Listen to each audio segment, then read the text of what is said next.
Kamusta? And kia ora.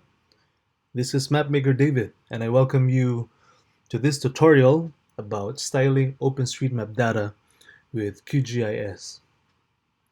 OpenStreetMap is made by many volunteers around the world, so we can provide free and open geospatial data to people with access to the internet. Quantum GIS is a free and open source geospatial software that can be used for cartography, spatial analysis, and working with mapping databases. In this tutorial, I will pick up from the last one, which was about downloading OpenStreetMap data into QGIS, especially delving into the nitty-gritty and the details on um, styling individual features like buildings, roads, and rivers. Features that we will be focusing on in this tutorial. The area I picked for this video is what is called Solomon Islands. It is a sea of islands in the Pacific and is part of many peoples and large ocean states in the region, which happens to be the largest ocean on Earth. Here, as you can see here on the left, I've loaded, like last time, OpenStreetMap tiles for reference. And also, I have downloaded data from the GeoFabric website, which I mentioned last time. Just for a recap, you go to the GeoFabric website and you can go to this downloads page, which you can access on the bottom left. Go to Oceania and Australia, and there I picked these Solomon Islands. I picked the compressed shapefile, and then I decompressed that, and now we're good to go. So the first thing you have to do is to add the layers. Add what we call the shapefiles, or the generic term is a vector geospatial data. You need to go to the layer setting on top, QGIS, and then add layer and add vector layer. Here you can search for the file. So I'm gonna just access the files. We're gonna be working with three files. First is the buildings. Here, this one, this file name, buildings underscore A underscore free underscore 1. And also the waterways, this one. And also the roads, this one. So I'll open all three and add all of them. And now it conveniently overlays on top of the tiles. Right. I'm just gonna turn off the OpenStreetMap layer, the tiles layer. As you can see here, the background is colored violet. It's just my preference. And you can do this by going to the projects menu and going to the properties, where you can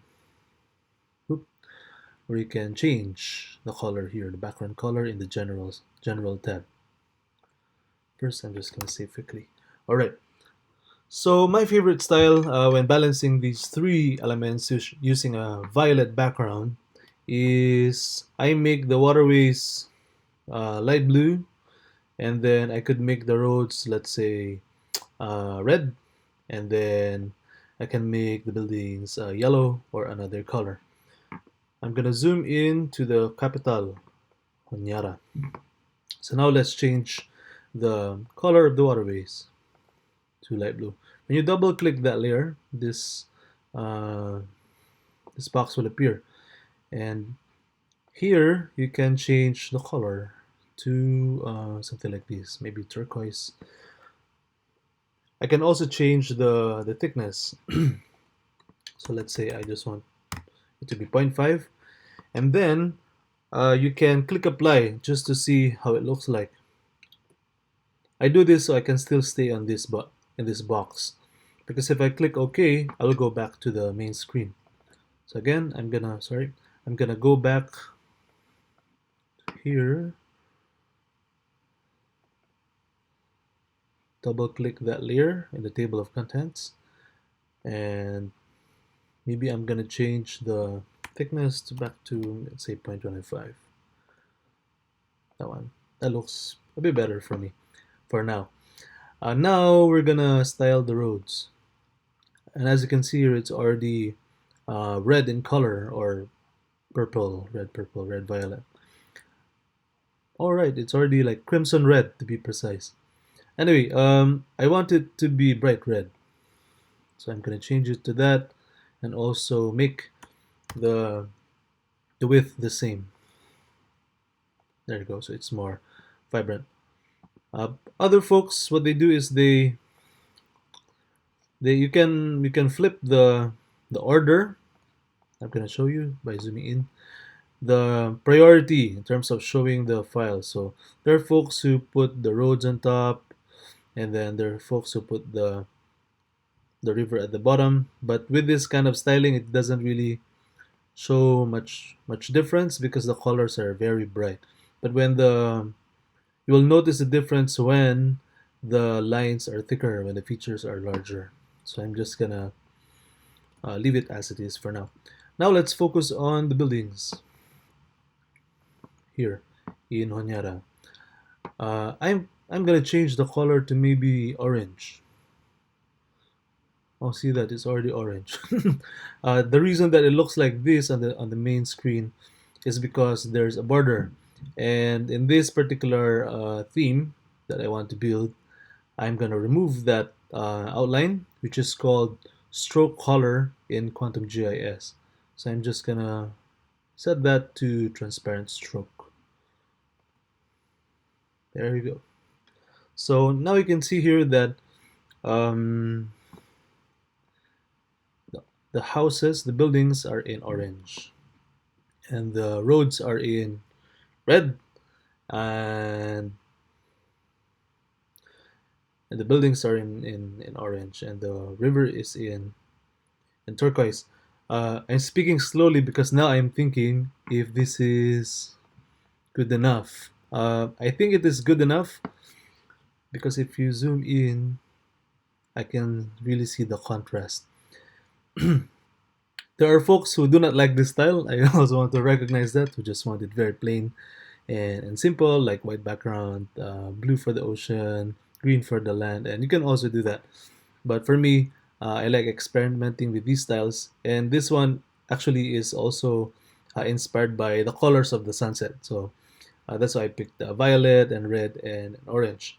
And if there's another feature, let's say points, I can put them in yellow. So let's try to do that. I'm gonna add another layer, add vector layer to put points of interest. This is the name of the file, POIs underscore free underscore one. I'm gonna load that too. Okay, so there they are, but they're very small. Oops, I'm just gonna remove the additional one, this one. So we're gonna change again their color. Simple marker. If you go here, the options are not that many, but if you click here, you have more options to play with, even with symbols. Anyway, I'm gonna change this to yellow, maybe something like this, and also remove the stroke. I'll try to maybe make it bigger. Let's see. Oh, there they are. Zoom out. I'm just gonna try zooming out. If it looks okay, kind of works. My problem though is that the points at a certain scale are blending to each other, but you get the point. I did not. I just made up that joke right now. Let me try something else. Maybe I can make the border yellow and the inside of the circle white. So it really transitions from violet to red to orange to yellow and to white. Okay, and then I'm gonna make the outline yellow. like this. Let's try that and make the stroke thicker. Oops, sorry. Yep, this one, hairline, round, cute. Let's try and make this bigger. It's okay, but I'm still not that totally convinced. Let's try here.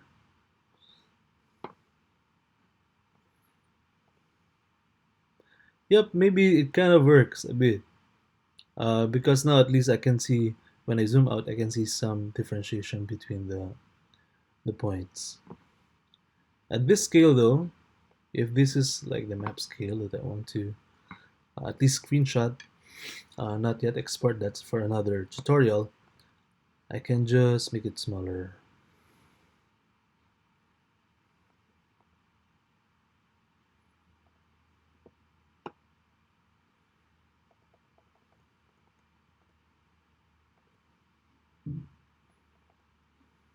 Like that. That looks better a bit. I'm just gonna make it that small. Yep, it looks okay. Anyway, it's up to you. The thing with styling is that you have to balance different elements. That's part of the basics of cartography. There are many kinds of information, many kinds of audience, many kinds of priorities, many messages that you intend, and then it's another thing what the audience gets. What's important is that you play with these elements respectfully and with the best you can. If you're allowed to use the data, go. And also ask around, ask for feedback and ask for suggestions, and listen to suggestions from especially the people who use the maps. Most of the time I make a map that's very very complicated, lots of detail, I'm very excited about it, and then I show it to a client or show it to the community that I'm working with, and then they tell me that maybe it's too much, or it's confusing, or sometimes they also say they really like it. And it's out of that process too. Which brings me to my last point about styling. Styling maps, this time using OpenStreetMap and Quantum GIS, might seem like just a technical process. Like you open the software, you load the data, you pick the colors, and then you print it out. But that's too simplified. In the real world, or in the world outside of this desktop that I'm working on, it's a lot of conversations. And that just for me is a very important part of the nature of making maps. It is both social and technical. Making geographical knowledge is both about the software and the people. And that's what I want to leave you at the end of this tutorial. Thank you very much. Thank you for sticking with me as I played with these elements. And as I said before, happy mapping. Salamat po.